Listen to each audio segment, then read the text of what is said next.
مناظرے کا شوق چڑھا ہے اور آپ کی خاندان میں کوئی پڑھا لکھا ہو، اللہ کی قسم میں ممبئی جانا کینسل کروں گا۔ کل پرسوں 3-4 دن میں جب بھی آپ کا مناظرہ کرنا ہو، یہ فقیر عظمت صحابہ اور پہرا دینے کے لیے حاضر ہے اور تم سے مناظرے کو تیار ہے۔ کیا ماشاء اللہ ماشاء اللہ، نعرے تکبیر، نعرے رسالت، مسجد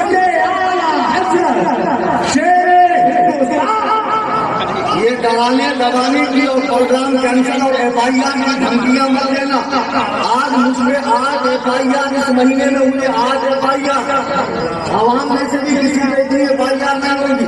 وہ بھی میرے اعلیٰ حضرت کا دور تھا جب ان کے دور میں سنیوں نے انگریزی کورٹ میں اعلیٰ حضرت پر کیس کیا اور انگریزی کورٹ کا ایک نمائندہ آتا ہے، چلیے آپ کو بلایا ہے کورٹ میں، انگریز حکمران اعلیٰ حضرت فرماتے ہیں انہوں نے اپنی سرکار میں معاملہ ڈالا ہے، میں نے اپنی سرکار ڈالا ہے۔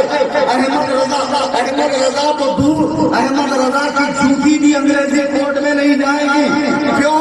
کیا اعلیٰ حضرت فرماتے ہیں تیری سرکار میں لاتا ہے رضا اس کو شفیع جو میرا غوث ہے اور لاڈ لے۔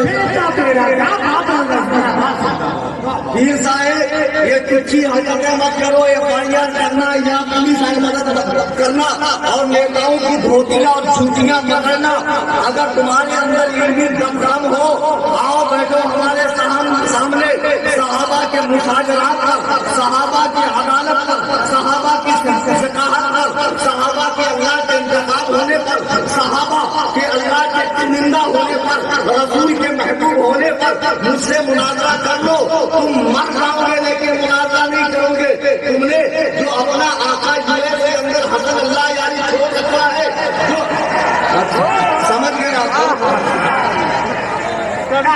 اچھا میں تقریر کروں کہ نہیں کروں؟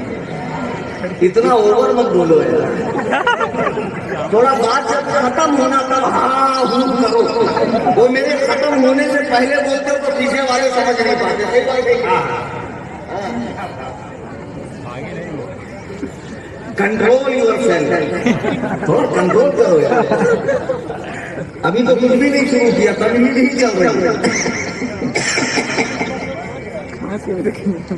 میں آج یہ کر رہا تھا کہ آج بہت سی خانقاہیں دیکھیے، ایک سچی حقیقت میں آپ کو بتاتا ہوں۔ ایران دنیا کا واحد 100% شیعہ ملک ہے، جیسے آذربائیجان ہے اور جیسے یمن وغیرہ کے علاقے میں شیعہ پائے جاتے ہیں۔ ایران میں باقاعدہ شیعوں کی حکومت ہے، وہاں کے شیعہ دن بدن ملحد بنتے جا رہے ہیں، ایتھیسٹ بنتے جا رہے ہیں، اسلام کا خزانہ گلے سے اتارتے جا رہے ہیں۔ اب ایرانیوں نے دیکھا ہندوستان میں وہابیت جو پھیلی ہے وہ مولویوں کے اور مدرسوں کے اور علماء کے ذریعے پھیلی ہے۔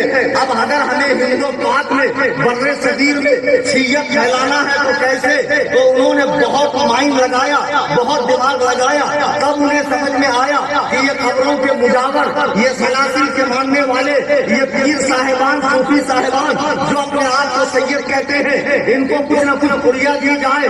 بات آئے گا 900 کے قریب خانقاہیں ایسی ہے ہندوستان میں جن کو ایران سے منتھلی پیمنٹ آتا ہے، پیسہ آتا ہے۔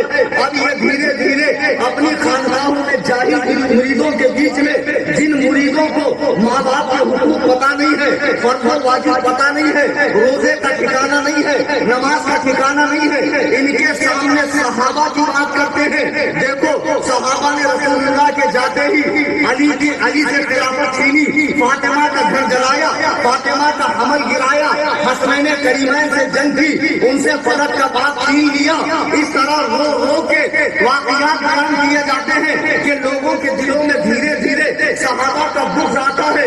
خدا کی قسم صحابہ وہ پاکیزہ جماعت ہے۔ میں پھر سے کہتا ہوں کہ جو لوگ ہمیں تاریخ بتاتے ہیں، دیکھو تاریخ میں یہ لکھا ہے صحابہ نے ایسا کہا، فلاں پیر ایسا کہہ رہے ہیں، شیخ الاسلام ایسا کہہ رہے ہیں، فلاں مناظر ایسا کہہ رہے ہیں۔ خدا کی قسم وہ ساری روایات کو ایک پوٹلی میں ڈال کر پانی میں بہا دو، اس لیے کہ صحابہ کے بارے میں قرآن نے کہا رضی اللہ عنہم ورضوا عنہ، اللہ سے وہ راضی ہے، وہ لوگ اللہ سے راضی ہے، اللہ ان سے راضی ہے۔ جب قرآن کا فیصلہ آ گیا کہ اللہ ان سے راضی ہے. اب تاریخ سے صحابہ کا فیصلہ نہیں ہوگا, من گھڑت روایات سے صحابہ کا فیصلہ نہیں ہوگا. کیا من گھڑت روایات سے صحابہ کا فیصلہ نہیں ہوگا. صحابہ کا فیصلہ قرآن نے کر دیا.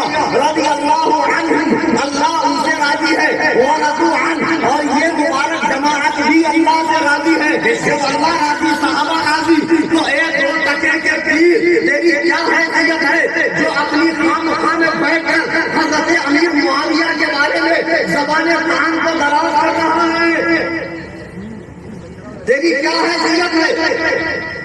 آؤ, جس نبی کی اہل بیت کو ماننے کا دعویٰ کرتے ہو, جن کے نام اور دین کا تماشا بناتے ہو محرم میں, اور صحابت حسین کا مذاق بناتے ہو, اس نبی محترم کا فرمان صحابہ کے بارے میں کیا ہے؟ اور دلوں میں کوئی میل